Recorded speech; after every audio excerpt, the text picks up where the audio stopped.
Les femmes n'aiment pas le bateau. Il y a pas longtemps, on a sorti une vidéo comment intéresser son équipage ou comment intéresser sa famille, on vous met le lien dans la description. Et suite à cette vidéo, on a eu pas mal de commentaires. Particulièrement celui d'un ami qui nous disait « Alors moi j'ai tout essayé, j'ai appliqué tous vos conseils, mais ma femme aime pas le bateau, vraiment, elle déteste ça, mais comment ça se fait ?» Et bah c'est pour répondre à cette question qu'on fait le tuto d'aujourd'hui. Alors l'idée que les femmes n'aiment pas le bateau, c'est un mythe. Alors nous on va essayer de découvrir pourquoi, de savoir d'où ça vient et surtout si ça perdure Excuse-moi, encore mieux. pardon, est-ce que tu peux te pousser, pardon, voilà, parce que faut pas déconner. Un mythe, non, quand même, le bateau, c'est un truc de mec, c'est un truc d'homme. Alors c'est vrai que dans l'esprit collectif, dans l'idée générale, le monde marin et le bateau, ça paraît être un truc d'homme. Alors pour savoir d'où ça vient, il faut replonger très loin dans le passé et surtout dans les anciens écrits. Alors évidemment le but là de cette vidéo c'est pas de faire une thèse ou un doctorat hein, sur les différences hommes-femmes ou sur d'où viennent les différences, mais au moins pour ça on fait juste une toute petite explication. Et dans les anciens écrits en fait on associait souvent la femme à la ruse, à effectivement à un piège, et on a féminisé la mer. La mer c'est féminin et donc on lui attribuait à peu près les mêmes choses, un peu le danger, donc voilà, tout ce qui était féminin dans le passé est associé effectivement à quelque chose de mal et à la mer aussi. Voilà pourquoi l'homme allait en bateau et que la femme restait à terre. Alors cette vision dans les écrits se traduit surtout par l'homme qui va représenter la force physique, le courage et donc qui va s'adapter en fait au monde marin, tandis que la femme, elle, va rester à la maison s'occuper des enfants. Alors aujourd'hui les mentalités évoluent, mais il reste quand même un peu une base de ce préjugé qui fait que c'est peut-être pour ça qu'il y a moins de femmes en fait dans le monde marin aujourd'hui que d'hommes. De tout temps, il y a quand même eu des femmes navigatrices. On pense par exemple à Anne Bonny, donc, qui était une femme pirate, ou encore à Jeanne Barré, donc, qui s'était déguisée en homme pour pouvoir faire du bateau. Et en plus, pour renforcer ce côté masculin sur les bateaux, ils ont même fini par inventer une superstition qui disait que les femmes portaient malheur à bord. De quoi? Ouais, regarde, c'est écrit là. Superstition suivante. Les femmes, c'est comme l'animal à grandes oreilles, ça porte malheur sur un bateau.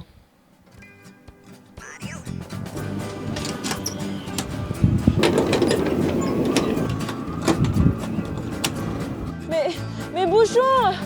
Non mais, tu vas pas me laisser là? Tu t'en vas maintenant. On a dit que les femmes, ça portait malheur. Tu t'en vas, hein.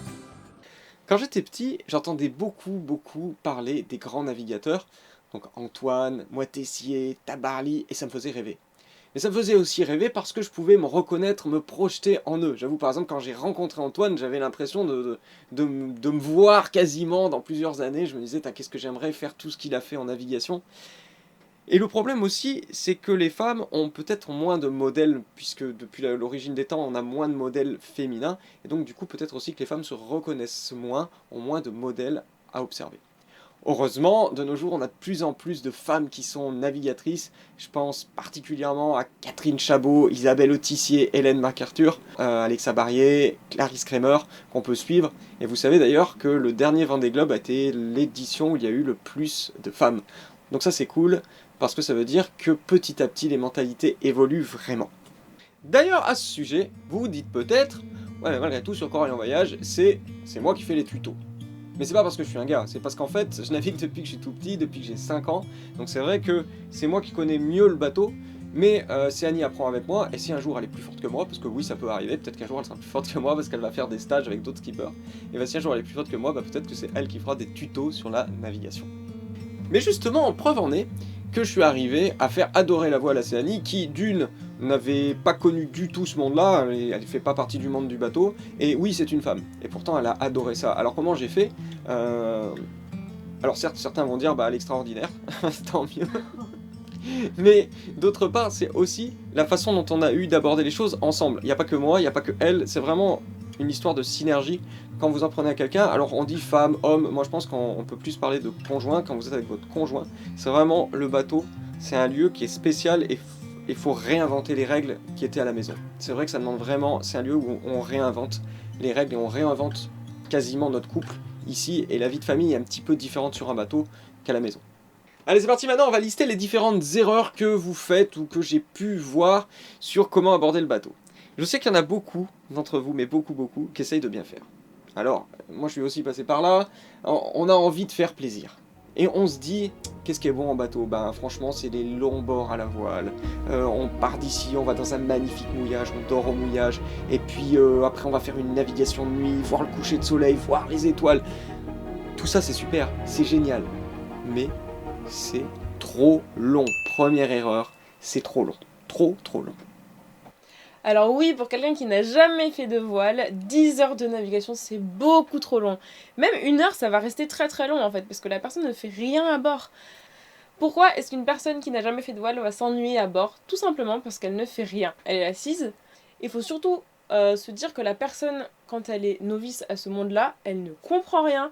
Tout est nouveau, le langage est nouveau, le milieu est nouveau, les sensations sont nouvelles. Et ça va créer beaucoup d'ennuis chez la personne parce que du coup, vous qui allez vous agiter, elle ne va vraiment rien faire. Et 10 heures, quand on fait rien, ça reste très très long. Et oui, une première sortie, 15 minutes, ça suffit largement, et on rajoute du temps de navigation si la personne le souhaite, si on sent que la personne a envie d'aller un peu plus loin. Et au début, ne mettez pas les voiles. Je sais, ça peut paraître frustrant, mais on ne met pas les voiles au début. Vous mettrez une seule voile un peu plus tard, et juste par exemple 10-15 minutes. Bah oui, il va falloir faire des manœuvres, mais c'est pas grave, on sort le génois, on rentre le génois et on rentre au port. Il faut que la personne ait le temps de s'habituer. Mais surtout la deuxième erreur, c'est Annie vous l'a dit, c'est qu'on ne comprend rien. Déjà rien qu'au niveau du vocabulaire, quand on sort pendant 10 heures, mais on n'arrête pas de dire des mots dans tous les sens qui ne veulent rien dire pour la personne. Et donc la deuxième erreur, c'est de ne pas apprendre à son conjoint ce qu'est le bateau. Alors quand je dis qu'il faut que son conjoint apprenne le bateau, alors ça peut être votre femme, ça peut être votre copine, ça peut être aussi nos enfants, ça peut être vous qui êtes une femme et qui apprenez à votre conjoint. Attention, apprendre, c'est pareil, c'est une activité qu'il faut aimer. Moi, vous savez, bon, je le dis souvent que je suis prof diplômé d'État, c'est vraiment un état d'esprit que j'aime bien apprendre. Mais peut-être que vous non, peut-être que vous n'aimez pas apprendre, ou peut-être que vous n'êtes pas doué pour ça.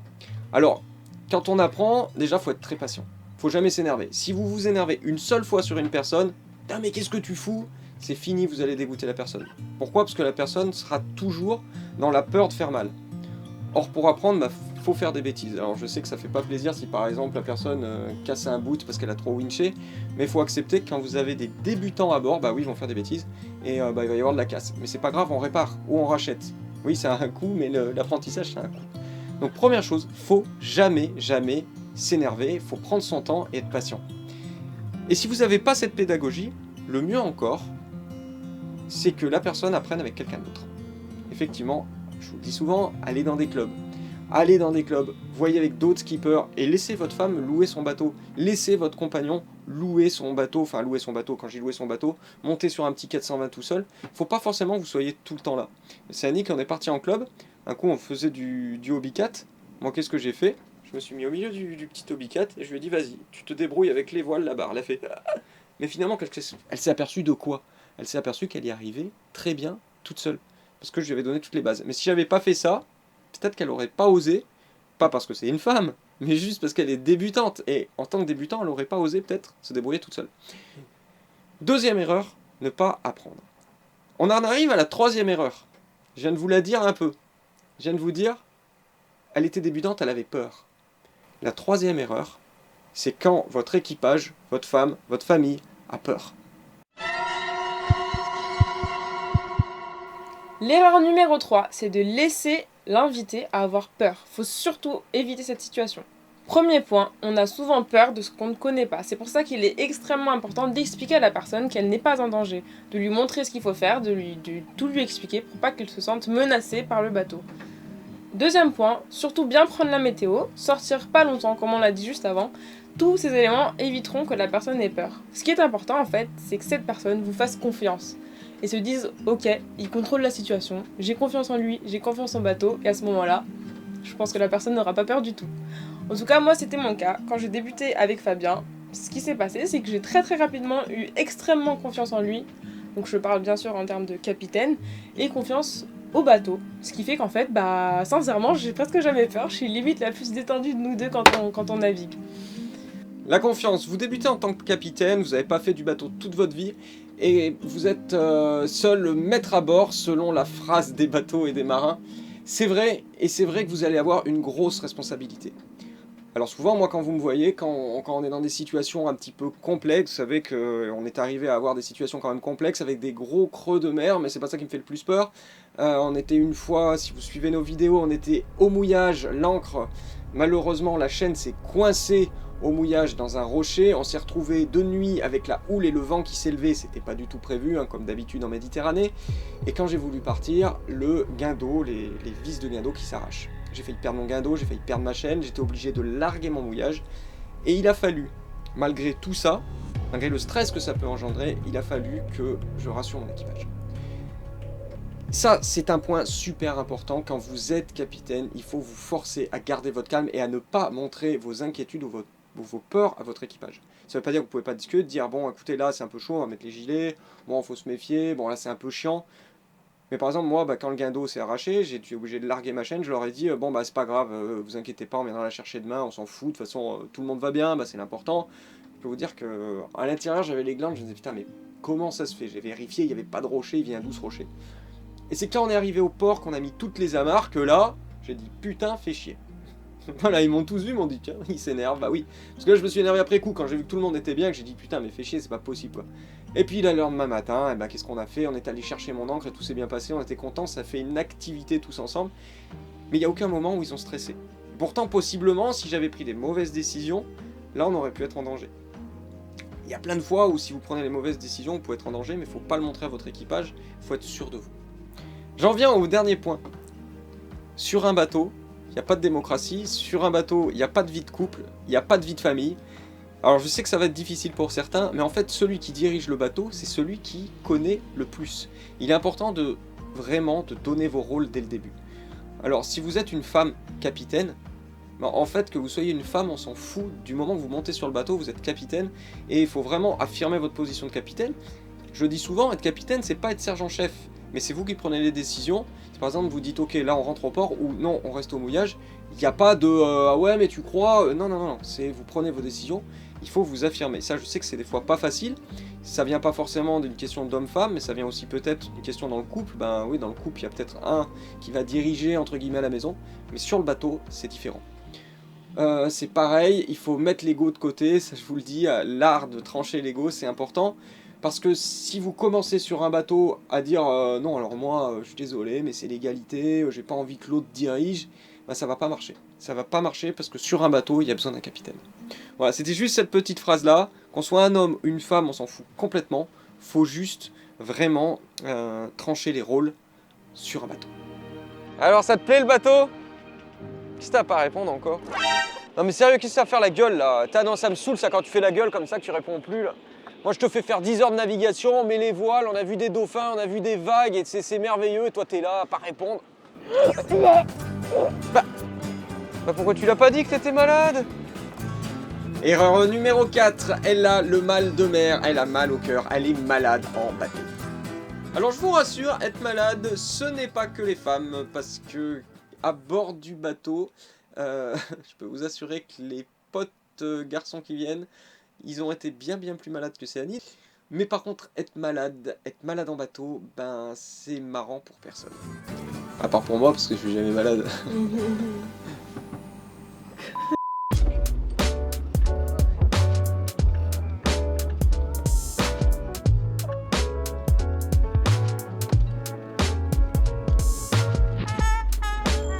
Cliché numéro 5, les femmes n'ont pas assez de force pour manœuvrer un bateau. Il est vrai qu'il faut beaucoup de force sur un bateau, surtout si le bateau est gros et mal équipé. Mais justement, de nos jours, on a beaucoup de chance parce qu'on a beaucoup de moyens modernes pour bien équiper les bateaux, ce qui rend les navigations beaucoup plus faciles. Alors, on a toujours besoin de force physique, mais je pense que cette fois, elle est abordable à tous. N'oubliez pas que si vous prenez un bateau très gros, ça va être forcément plus compliqué et va nécessiter plus de force qu'un bateau plus petit. Donc pour les débutants, il est très intéressant de commencer sur des tout petits bateaux. Et à propos de l'équipement d'un bateau, bien équiper son bateau, c'est aussi le rendre confortable. Est-ce que vous connaissez beaucoup de gens qui aiment bien quand c'est le bordel quelque part? Vous imaginez arriver chez quelqu'un, et dans l'appart c'est le bordel. Il y a des vêtements de partout par terre, il a pas rangé, le nettoyage est pas fait, vous allez aux toilettes, elles marchent pas, c'est l'horreur. Alors, ça se passe bien cette petite navigation? Oui, c'est super, il y a du vent et tout, par contre je suis un peu Tout le monde est gênée. content? Oui, Ouais, mais dis-moi. Je me demandais s'il y avait des toilettes. Ah bah bien sûr qu'il y a des toilettes à bord. J'ai eu peur parce que je pensais que... Et voilà. C'est quoi ça? Les toilettes des marins, pardi. Ah, puis on n'est pas près d'arriver, il y a encore 3 heures de traversée. Hein. Ça va être la même chose sur un bateau. Souvent, on a tendance, alors quand c'est notre bateau, puis c'est un bateau un peu ancien, on en est très fier, et on le laisse dans son jus, on le laisse dans l'état, on s'accommode d'un bateau mal rangé. Quand vous invitez quelqu'un à bord, surtout si c'est votre femme, si elle arrive dans un bordel sans nom, qu'il n'y a pas de confort, ça va être compliqué de lui faire comprendre que ce bateau c'est bien, que c'est chez elle. Voilà, il faut qu'en fait, votre conjoint se sente chez lui en arrivant dans le bateau. Alors nous, sur Corail par exemple, on a installé des WC électriques. Ça peut paraître bête, mais c'est un confort qui est quand même excellent. Plutôt que de devoir pomper, alors ouais, quand tu vas aux toilettes, faut pomper, faut mettre la vanne, c'est compliqué juste pour aller aux toilettes. Là, il y a un bouton, comme à la maison, un bouton, et on n'a pas à se soucier de ça. Pareil, on a un convertisseur 12-220. Ça veut dire que potentiellement, on a l'électricité à bord du bateau. Et me dites pas oui, mais ça coûte cher, oui, mais c'est compliqué. Parce que maintenant, vous savez que vous pouvez acheter l'électronique, ça coûte plus rien. Les installations, vous avez des centaines de tutos YouTube, et il y en a même sur Corail en Voyage, des tutos sur comment installer ci ou ça. Donc ça devient facile d'avoir du confort à bord. Rangez bien votre bateau, faites un bateau confort, comme à la maison. Et au moins, votre bateau sera bien équipé et n'importe qui pourra venir dessus en tout confort. Alors, dernière erreur de ce tuto, vous avez tout essayé, vous avez appliqué tous nos conseils, mais elle n'aime toujours pas le bateau. Et bah malheureusement pour vous, c'est juste que elle n'aime pas ça. Et on a tous des goûts très très différents, peut-être que le bateau n'est juste pas sa passion. On a tous des passions très très différentes et des fois très éloignées même quand on est en couple. Donc à ce moment-là, si vous avez tout essayé et que ça ne lui plaît toujours pas, c'est juste qu'elle n'aime pas et désolée de vous dire ça mais il faut laisser tomber. Si ça peut vous rassurer, ne vous inquiétez pas, je suis sûre que vous pouvez voir avec cette personne si vous pouvez quand même partager quelques petits moments à bord. Alors oui, même si c'est pas sa plus grande passion, je pense que si c'est votre conjoint, elle pourra quand même venir à bord, passer quelques moments avec vous, il n'y a pas de souci. Conclusion à cette vidéo. Le mythe selon lequel les femmes n'aiment pas le bateau, qu'une femme n'a rien à faire sur un bateau, est un cliché, c'est un mythe, et ça nous vient des temps immémoriaux, et c'est bien que les mentalités évoluent. Alors, pour que votre conjoint ou conjointe aime le bateau, il suffit de bien lui amener le sujet, c'est ça qui fera qu'il apprécie ou pas. Comme on vous l'a dit, apprendre le bateau, c'est pas évident, vous n'êtes pas forcément pédagogue. Et si d'ailleurs vous voulez apprendre à votre conjoint à faire du bateau, et si vous voulez apprendre une super formation, vous savez qu'on a sorti une super formation en ligne que vous retrouvez sur notre site internet www.voiliercorail.com. On vous met le lien en description de cette vidéo. Alors n'oubliez pas, tout le monde n'aime pas le bateau, tout le monde n'a pas une grande passion pour la voile, et ce n'est pas grave du tout. Non, l'important surtout, c'est quand quelqu'un vient à bord, faut pas le dégoûter. Si au moins c'est pas sa grande passion, qu'au moins il trouve ça cool et qu'il aime bien. Et c'est la fin de cette vidéo, on vous fait plein de bisous et on vous dit à bientôt pour une nouvelle vidéo et un nouveau tuto. Salut les copains! Et bah si malgré tous vos efforts elle aime pas le bateau, moi je pense qu'il faut changer. Vous faites comme ça. Fini, je finis avec le... Même si elle n'aime pas, ça n'empêche que ne vous inquiétez pas, je pense que c'est quand même possible de partager quelques moments à bord. Je ne peux pas parler avec toi. Je me casse. Grande conclusion, les femmes n'aiment pas le bateau, C'est tout à fait vrai. faux. Ah oui, non, c'est un... oui.